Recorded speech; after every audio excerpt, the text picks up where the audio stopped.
سلام البنات، كي دايرين؟ بخير؟ لاباس عليكم؟ كنتمنى نلقاكم هذا الفيديو في تمام الصحه والعافيه ان شاء الله.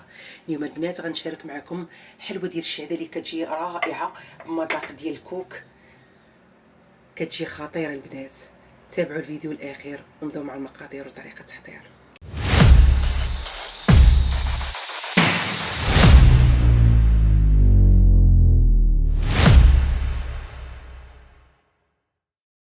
وهنا البنات بالنسبه للمقادير عندي 125 غرام ديال الزبده بدرجات المطبخ، عندي واحد البيضه، عندي 2 معالق ديال النشا الذره، كاس لارب ديال الزيت، كاس ديال الكوك اللي حمرته البنات. عندك يفوت لكم في التحمار خصو يكون هكا ذهبي.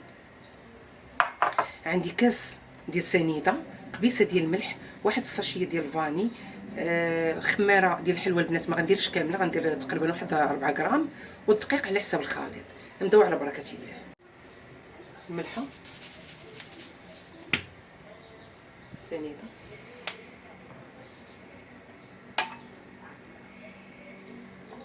الزيت،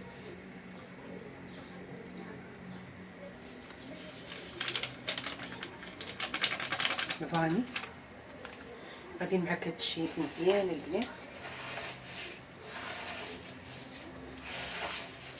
تولي ليا شكل بوماد. وهنا البنات غادي نزيد هذيك البيضه،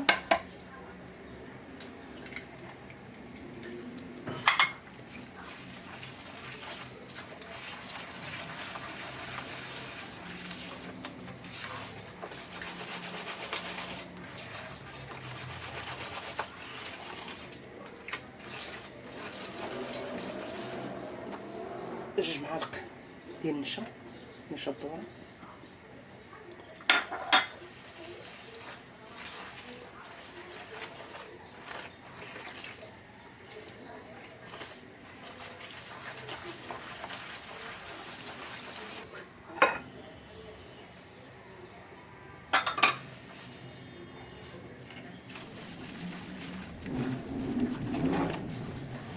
وهنا البنات غادي نبدا نزيد الدقيق اللي مغربل من قبل.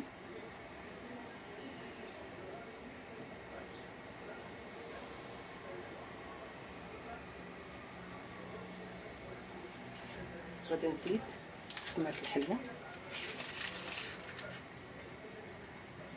4 غرام تقريبا، ما نديروهاش كامله البنات صافي. وغادي نبدا نخلط.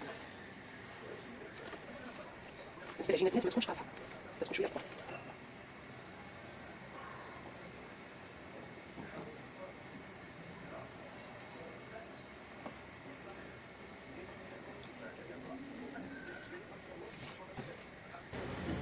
هنا بعد ما جمعت العجينه كتكون هكا البنات، ما كتكونش قاصحه، ضروري تكون رطبه. وهنا عندنا البنات سنيده فاش غادي نفندوا لها الوجه ديالها. وهنا عندنا المرشم ديال الشهده. نبداو على بركه الله. هنا البنات غادي نكور العجينه بالشكل هذا، وغادي ندير غير الوجه ديالو اللي في السنيده، ما تفندوهاش كامله البنات، غير الوجه بحال هكا، غير الوجه.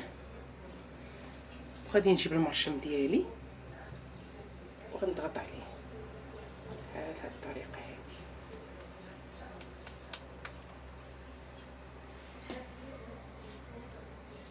شفتوا البنات كيفاش كتجي؟ وغادي نديرها في اللاطه.